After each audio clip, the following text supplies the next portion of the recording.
Hey listeners, I'm your host Autumn and welcome to the For You podcast, a podcast built specially for you, youth and young people, by you.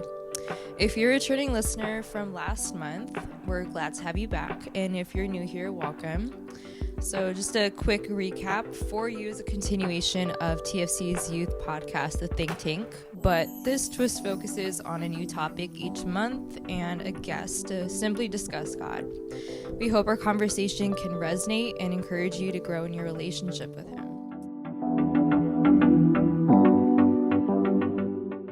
All right, thank you so much for tuning into this episode of the For You podcast. This month we'll be discussing ministry as a pastor's kid, or PK, and how that experience varies during different times of life. Today we have two special guests joining us. We have returning Pastor Stephen Rodriguez and minister and assistant pastor Matt Mendez. So let me have you guys introduce yourselves. Start with Matt. I mean, you pretty much hit it on the head right there. Matthew Mendez, assistant pastor, PK, for my pastor Emiliano Mendez in Gilroy. Nice. Yeah, how much more do you want? No, that's good right now. Good. Yeah, we'll save it for later. And Pastor. Hello. Thank you for having me back. It's been a while. Yes, thank you. Well, you already gave the resume. Pastor Stephen Rodriguez, the Family Church. Grew up a pastor. My grandfather was a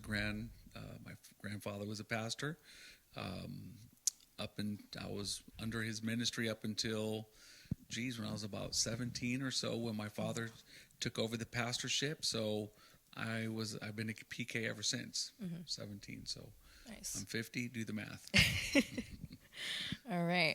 Well, now that Pastor's given that rundown, Matt, when did you become a PK? What age? So, similar to pastor, my grandfather was a pastor as well. So under his pastorship until he went to be with the Lord in early 2000.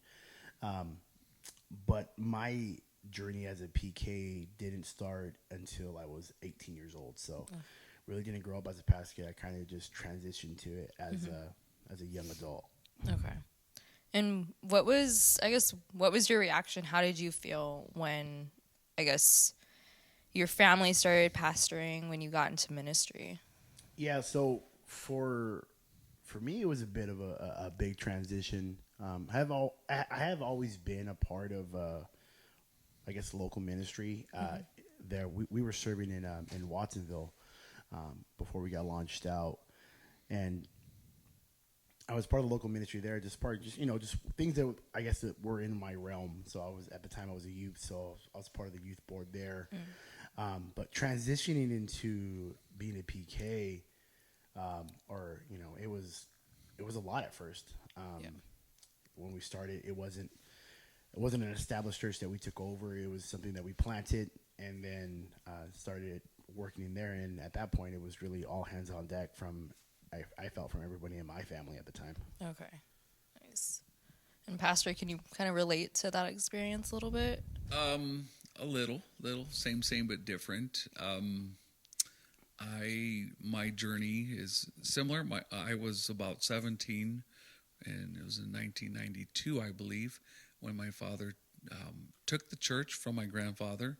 So there was a clear path of succession there.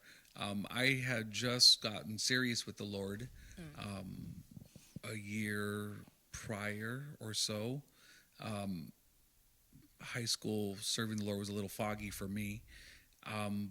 But I got right with God, got baptized, and then within about a year or so is when my father took the church. So it was so long ago, it's hard for me to really relate completely, but I do know that it was an interesting time. We did not have a building. We were renting from the First Church of San Jose at the time. So there was just, I don't know, it was a blessed time, definitely a blessed time. But there were changes that were going on.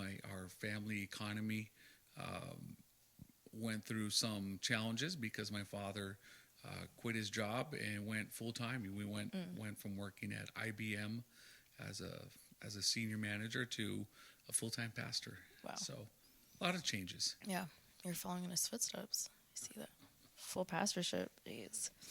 And so, you guys were both young, basically. I mean, almost 20 years old, kind of. And so, were there like expectations? Was there a change in expectations for you guys from when maybe you were kind of just like a youth in church to now a pastor's kid? So I guess for me, seeing ministry, because I had friends that were pastors' kids, and I guess hearing and them vented to me at times about what it took or what they would go through. I guess the expectation of that, trying to be like, okay, that's what it calls to be a pastor's kid. Giving up your time, the transparency in your family type deal. So for me, I think the biggest expectation, it wasn't really from anywhere else outside, but more so from myself. I guess putting the pressure on me of like, hey, this is what we're in now. I know I didn't ask for it, but this is a position that we're in. I felt like the best way to support my dad at the time was to be everything he needed me to be. Yeah. In that moment. Mm-hmm. Did you feel like it was like a heavy weight or a burden on you at first? Yes. Yeah, definitely. Just being going from, again, just handling stuff that was within my realm at the time. Just being part of a youth board. Yeah. Then being transitioned into okay, now I'm one of the I'm part of the main ministry in the church. Looking doing all that, wearing all the hats at that time. Just trying to get everything done. Just to make a service go. It was not just me looking from the pews, but more so from behind the scenes, behind the curtains. Yeah. And do you think that, like, your experience from what your friends were telling you, do you think it kind of helped prepare you at all? Or it was kind of just like a different experience overall? I think it's similar paths, but I think everyone's experience is always unique. Because every church is unique. Yeah. The people are different. The way, I guess, pastorships before that, that paved the way, for my father were different from, are different from everybody else's experience. So, so I think for me, that expectations from, I guess it was good to know that folks went through similar things. But again, it's at the same time, I don't think it's, I guess, to answer your question, yes, it was helpful. Yeah. Yeah. You're good. Okay. And what about you, Pastor? Do you think there was like expectations going into being a PK? Sure, of course. There, in my view, there are as a pastor's kid, there's three general expectations that we subconsciously have to meet. Number one, the expectations of our faith. Every pastor's kid is going to go through any normal thing, any normal kid in church it's going to go through. I'm going to doubt my faith. I'm going to reject God. I'm going to rebel against my parents. Who's God? What does it mean to me? And how do I express my faith? So that's expectation number one. Number two, then there's the expectation of the church, the faith community. They have expectations for me. They have. I'm doing a lot of research on this right now for my capstone research project on this very topic, and there's watchdogs in the church. They will be watching. They're going to be watching to make sure that the pastor's children are the perfect examples. And that's probably where church hurt can kind of stem from. Anytime somebody sets an expectation for you and you don't live up to it, it could create a hostile tension. So there's expectation of living in a fishbowl of transparency. And so there's that expectation. Then there's expectations that your parents have for you. Right. Hey, I'm the son. You're going to do what hey, people are looking. There's the expectation of maybe following in the family, not business, but in the you're going to continue this thing. So there are three, in my opinion, there's three levels of expectation. So yeah, it's a little challenging in each one. And like I said, when my father took the pastorship, I had already conquered that first expectation of my faith. I had already gone through my doubts, disbeliefs, my reasons for getting converted and sticking in church. Then there was the expectations of others, and maybe they expected perfection, or just being the constant example is. It's a little. It could. At our church, it was fine. It wasn't ginormous, like Brother Matt said. I had tons of other friends that had horrible experiences, just really just gut-wrenching experiences. Yeah. Mine was very good. It was not. It was very normal. My friends at the church at the time, they did not treat me any different. Okay. They did not treat me any different than anybody else. So I suppose that's my answer. Yeah. Nice. Yeah, I think, I don't know, I was thinking about it when I was, like, thinking of questions to ask you guys, and it was kind of like, wow, like, I feel like, not that we get away with things, but children or just, like, teenagers or youth in the church, like, you know, like, I feel like we have a bit more freedom than pastors' kids, maybe, or it's just that we don't have the same expectations, or it's like we don't have to be, I don't know, I don't want to say, like, as holy, but, you know, just as good, or... Let me give you an example of what you just said. Yeah. A few weeks ago, my daughter, she's been collecting these wristbands for every time she goes to convention or places where they give registration things, and her friends, they collect them, and she wears them. She's got a whole bunch. Little mementos. They're all over her wrist, and then now when people give her I'll use the word bracelet, braided something, and so she's been collecting things, and now they're starting to so a few weeks ago, we're getting ready to come to a church on a midweek, and she had them all on, and she said, yeah, the whole thing is we're not taking these off. We're gonna see how long we can go. Wow. And so I looked at him and I said, daughter, take those off. We don't do, and I said, we don't do jewelry in this house. And she's like, Dad, it's not jewelry. I'm like, you know what? I still said take it off. And then she looked at me and she says, is it because I'm the pastor's daughter? And I said, I had a split second. I had to decide which way I was going to swim. And I said, no, that's my expectation as your father. We don't do that. That's a good answer. But in my mind, I was thinking, yes, you're the pastor's daughter. You're the example. Everybody's going to be staring at you. And if you could do it, everybody else can. Yeah. And I don't want a bunch of little girls running around with a bunch of stuff all over their wrists. And, you know, one thing goes to another. And so that's where I drew the line in the sand. And in a split second, I said, no, I'm your father, and that's this house's expectation. Yeah. Do you think you're going to hold your daughters to the same standards, Matt? So that's funny because my daughter's she just turned 5, and the answer is yes. Because my daughter, she loves everything that shines. She loves she loves shimmer. She likes bracelets, like necklaces, and you know, and even as far as the makeup and all that, she likes it. She wants, you know, she wants to play with it. She wants to, and it's funny because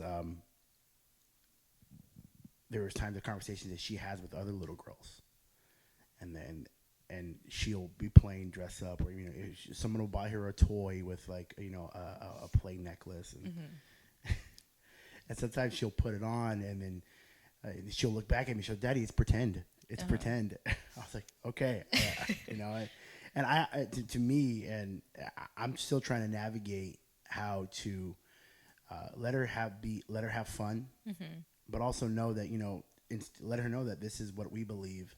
Yeah. And, you know, and so I don't know, maybe Pastor has some father advice on that, because, you know, trying to navigate that part, you know, I still want her to have fun, and I don't want to just be like, no, you can't do this, and not give her explanation why. Right. Why we do what we do. Because I feel like you do that, and then, you know, when years down the road, when they're, you know, when they're able to, when they start, you know, really experimenting with it, and, you know, that it's going to blow up on me, you know. I haven't had the chance in years. Dad's not here now. Now I'm going to go full throttle on this. Right. So I guess navigating that, like, hey, this is I get it, it's fun and it's something that you want to do, but like Pastor said, for this in our house, it's not what we do. Yeah. And like now she knows, Daddy doesn't like that, and then now it's Jesus doesn't like that. Yeah. So, but she's 5, so I have some time to refine that in my parenthood. Yeah. Gosh, I should have had you guys on to talk about children, but just being a dad. But yeah, I'm grateful that my parents, I mean, I'm not a PK, but my parents at least, they raised me kind of a similar way. I mean, even though, my mom always said people are looking at you, or little girls are looking at you, so, you're an example, so be sure that you're acting, the way God wants you to act, and, you're a good role model, so definitely. But I want to go back because I know, Pastor, you said that you were kind of, I forgot how you phrased it, but I know you've said it from the pulpit before that maybe at one point you didn't have that relationship with God when you were younger.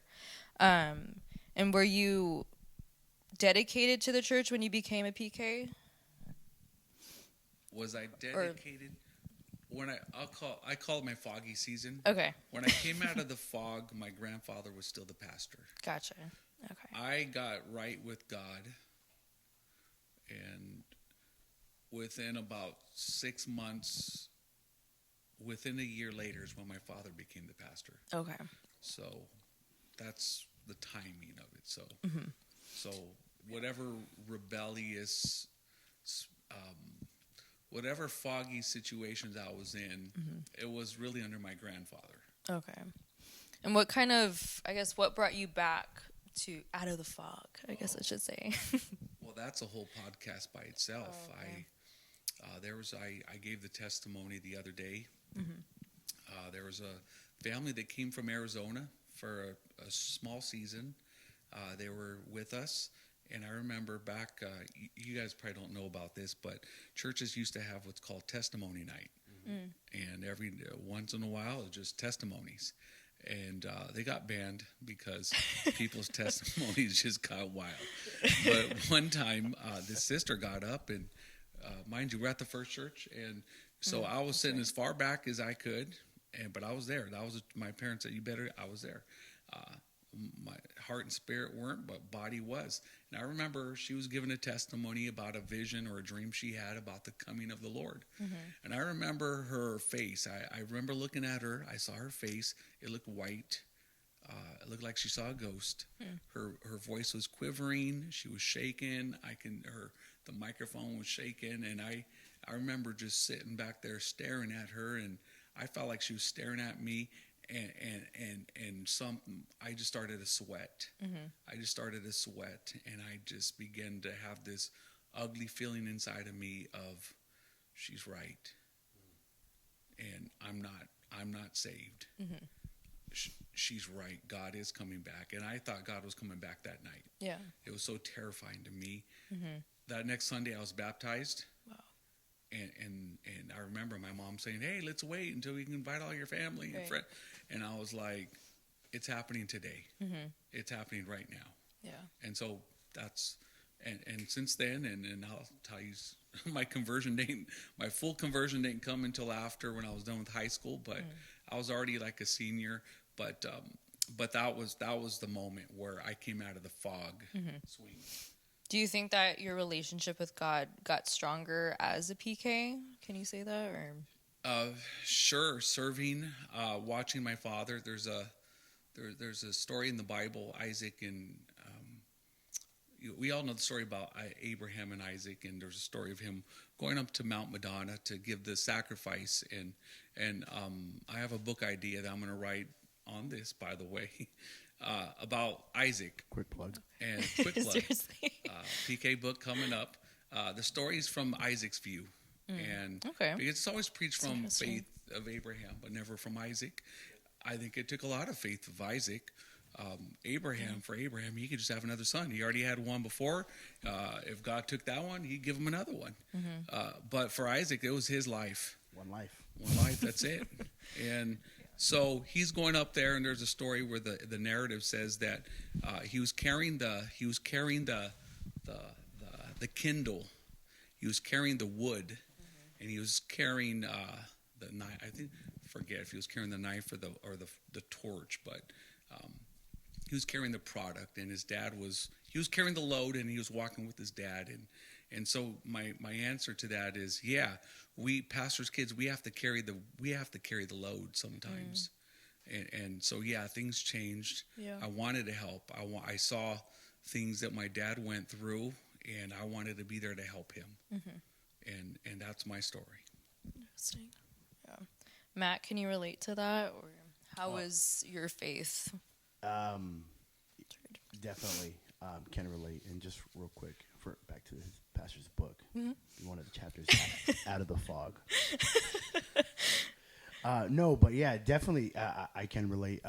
When we started the church, I was dedicated, but I didn't know that about pastor. I would assume pastor was baptized at the age of 8, preaching at conventions. Right. But I got baptized at a young age. I was 12. I remember the date, October 24th, 2004. Wow. And at the age of 12, I got baptized. Always heavily involved in the church at a young age. But like similar pastor, my foggy years, falling away from the things of God. There was about a good 5-6 years where I was in my foggy days, like a pastor would say. And it wasn't until I was like 16, 17, that my life changed. I came back to the Lord. I remember it was a youth service in Soledad. I was there in spirit. I was there in body, but I was checked out. And it was my youth leader at the time who took me to the altar. And at first I was like, I'll go just so I can, once they start praying, I'm out. I'm back to the back of the pew. Yeah. But then I had that that encounter with God that changed my life forever. Just renewing that covenant with Him and coming back to Him. And then from that moment on, have not looking back. Of course, we're gonna fail and we're gonna fall at times, but really dedicating my life back to God. And then I want to say I was hitting my stride when we took on the church. Yeah. So yeah, wanting to help in any which way I can. And this goes back to the expectation that we were talking about. Right. Putting that on myself, that, trying to be everything I could for my dad, doing things that were outside of my comfort zone, for the betterment of the church, knowing that he couldn't do everything. When we started, it wasn't, we didn't have a full team. We had one other couple and then my family. Oh, wow. So, and, my brother at the time wasn't involved in church, but he was there, helping out any way he could. But spiritually wise, as far as like functioning in the church, it was just the three, my dad, the brother at the time, and myself. Slowly we started developing, couples and whatnot. But it was a challenge, just trying to be that help for him, as much as I could. Yeah. And in any department, stepping out of my comfort zone in the music ministry. I can't sing, but I was leading worship. Yeah. Sometimes by myself, sometimes it was with one other person who couldn't sing either. So, poor church. You were still there. That's yeah, good. we were there. Yeah. But like how Pastor said, helping his dad in any way he could, and very similar. I felt the responsibility. If there's no one else gonna help him, it's gonna have to be me. Yeah, I feel like it's interesting how you put it, Pastor. Like how you put it, how you're kind of like Isaac, and you're just carrying, basically the tools for the fire, the things for the fire, and you're just picking up not that burden, but just picking up the load and helping and being ready to help. And so, how is your guys' ministry changed from that time to now? Still being kind of like a PK, basically, but. How has it changed now? Well, my father's a bishop, so I'm still under his ministry of sort. I think how it's changed, it's now, or how did you question? Sorry. I have a few examples, but like, are you, But like, how has it changed from before to now? Well, Are you it's developed me in ways that that imagine. I don't know. I'll use golf as an example. Tiger Woods, Charlie Woods. Charlie's a phenomenal junior golfer. Imagine being under the he's under the ministry of Tiger Woods. He's learning from the world's best. Right. He has access to Tiger Woods, what reporters and other golfers can only see and maybe talk to Tiger. Charlie has full access. Tiger will not deny his son questions. He lives with him. He sees him walking, breathing. He sees there's no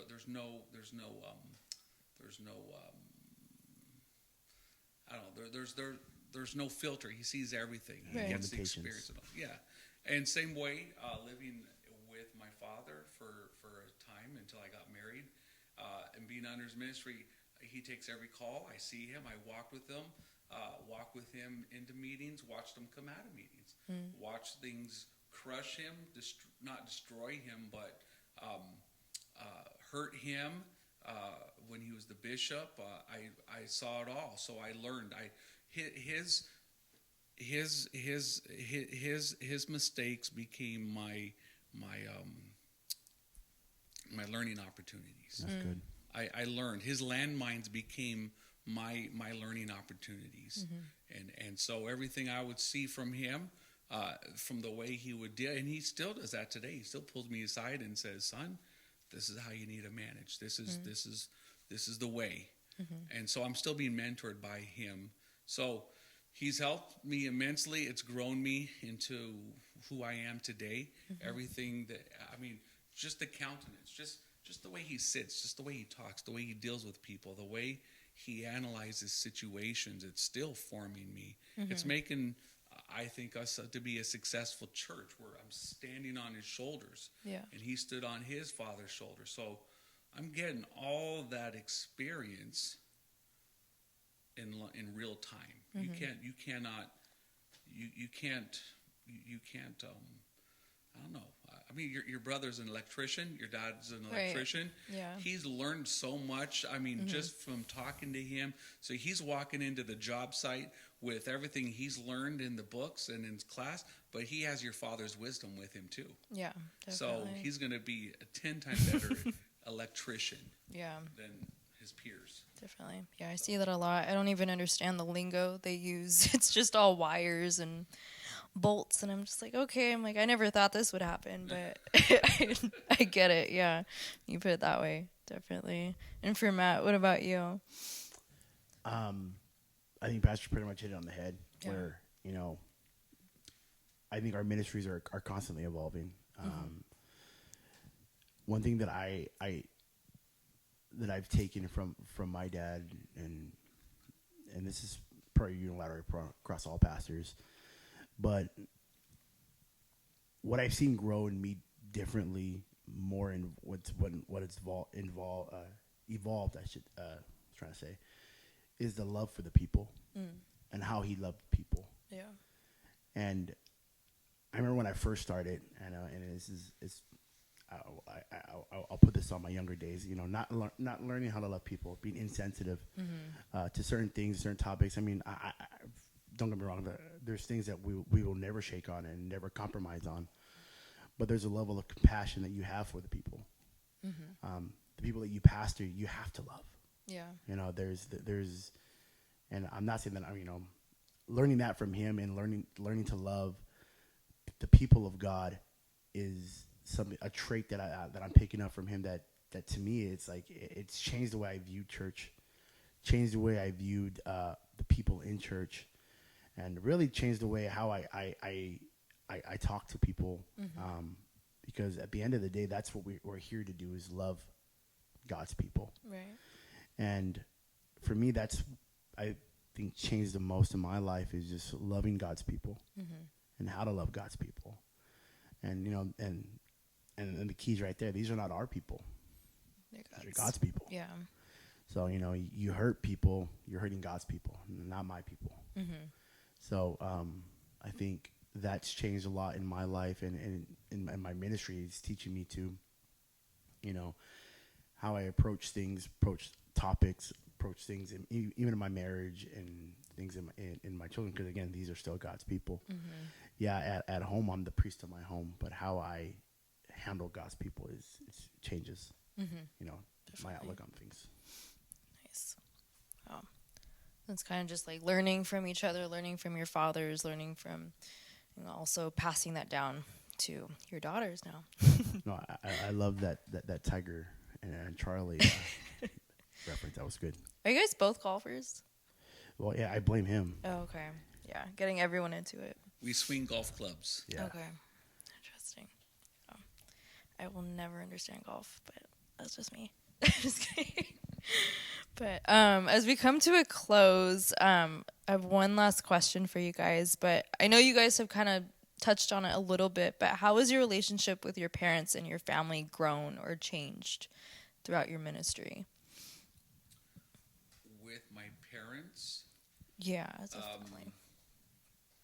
Changed? Well, I don't know. I suppose I have a deep affinity for them. I have a deep respect well, I have respect for any pastor who's pastored people more than a few years. Mm-hmm. There's a reason why pastors struggle with depression. There's a reason why churches close at an alarming rate. So anybody who pastors more than a few years, I mean, congratulations, you deserve the Medal of Freedom. Mm-hmm. But how has it evolved? Well, I suppose, I don't know. I don't know how it's evolved. I mean, they're my parents. I love them. I take care of them. They take care of us. Mm-hmm. I don't know. Go ahead, Matt. You answer, and maybe I'll jump on something.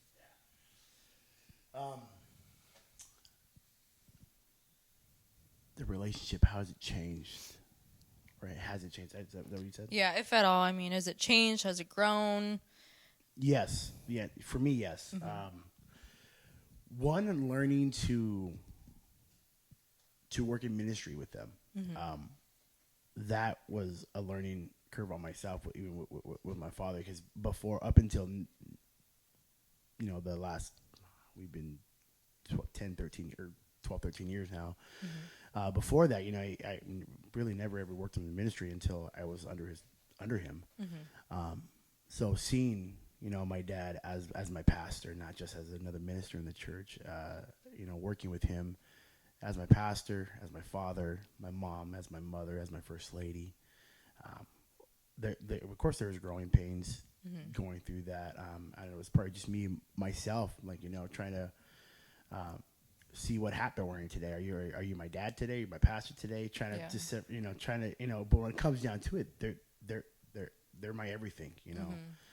So I think that's strengthened us, because there's ups, there's downs, ebb and flows of just, you know, just being with your mom and dad. Right. But yeah, when it comes down to it, you know, he's my father, they're my mother, and I love them with all my heart. And I'm blessed that, you know, that he's still my pastor too. You know, I love my pastor. I love my first lady. So I think it's strengthened the bond.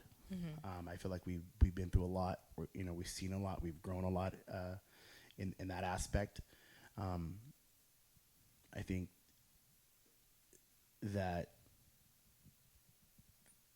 being in the situation or in the seat that I was in, I think for me it taught me a lot about myself. Mm-hmm. Like how Pastor said that, he saw everything with Bishop. Yeah. We see everything with our fathers. We get everything. We get the unfiltered everything. Yeah, so, definitely. And it really shaped me on things that maybe I want to do differently as if I ever get to that point where where I'm a pastor, or if God has that door for me, or just even in my walk with God, like how to handle things and the pluses, the deltas in ministry, from there where I can learn from. So I think that all culminates to a healthier and a stronger bond in the relationship between my parents and I. Mm-hmm. Definitely. That's a good way to look at it. It's just like like you said, it's you're not just gonna get like one version of your dad or your mom. You're gonna get all of them. So, Everything, yeah. yeah. And I guess one last question, just to tickle my fancy.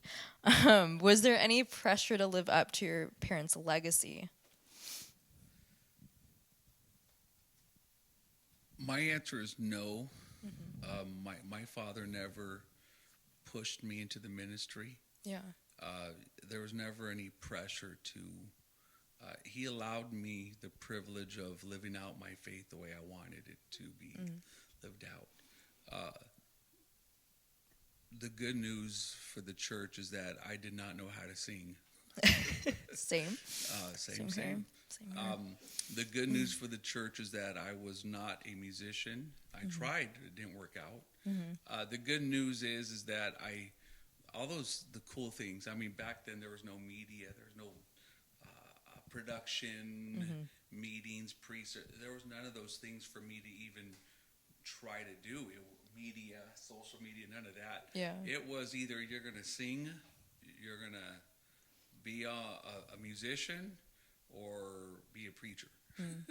So there wasn't too many things. I mean, I tried those things, that they just didn't work out for me. So the only pressure that came was the one that I gave myself of trying to do what I felt I needed to do with excellence. But there was no peer pressure. There was no, son, you better do it. This is not a family business. I can't speak for every pastoral family, but in the Rodriguez home, we knew that this is not the family business. We do not sit on 10 acres of precious jewel in the Bay Area. We do not have a steeple that reaches the heavens, that it has to be passed down to I mean, it worked out. Well, it worked my grandfather to my father to me, but, I don't have a son, so, I mean, that kind of it's going to hit a dead end. But there was no pressure, never pressure. It was always freedom to choose. I just served it. I mean, in all honesty, I ran from ministry. Just let me get on my soapbox real quick. Sure. I always fear those who run to the call of pastoring. I always cringe when people run to the pulpit. My father taught me how to give Bible studies. My father taught me how to serve people. He taught me how to serve hard. Serve harder because people are looking, but also this is the way. Yeah. When my grandfather was set aside for the ministry, he was mopping the church. Back then they'd had a convention at the First Church, and he was out there. Somebody plugged the toilet, and he was over there plunging it and mopping the floor. And that's when his pastor said, "Hey, go stand in that line over there. They're going to be ordained into the." That was his call. So those are my grassroots. Nothing was ever handed to me. I learned how to serve. Yeah. I will outserve everybody here still. The guys don't let me do stuff anymore. Yeah. But if you come in at 9:30 in the morning, you'll see me moving chairs, stacking, moving things, and breaking a sweat almost. Yeah. That's good. And what about you, Matt? Like Pastor said, this is not for me. It's not a family business.